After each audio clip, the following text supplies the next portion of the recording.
আবারও প্রশাসনকে বুড়ো আঙুল দেখিয়ে পুকুর ভরাটের অভিযোগ উঠল।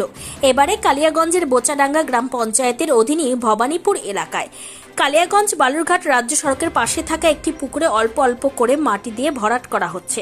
পুকুর ভরাটের বিষয়ে বোচাডাঙ্গা গ্রাম পঞ্চায়েত প্রধান মিনু সরকার বলেন, আমার কাছে কেউ পুকুর ভরাটের অভিযোগ করেনি, সংবাদ মাধ্যমের কাছ থেকেই জানতে পারলাম। লোক পাঠানো হবে, বিষয়টি খতিয়ে দেখে বিএলআরওকে জানানো হবে। পুকুর ভরাট করা কোনোভাবেই সম্ভব নয়।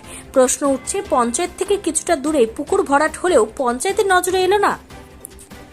দেখুন, আমি তো আগে থেকে জানতে পারিনি, আপনারা এসে আমাকে বললেন। এবার যেহেতু পুকুর ভরাট হচ্ছে, পুকুর ভরাট তো নিয়ম নেই, আমাকে কেউ আমার জানাও নি। এবারে আপনার আইনগত হিসেবে আমরা দেখব, দেখে শুনে কথা বলবো। হ্যাঁ, বিষয়টা বিএলআরকে জানাতে হবে, না জানালে তো ওনারাও বলতে পারবে না।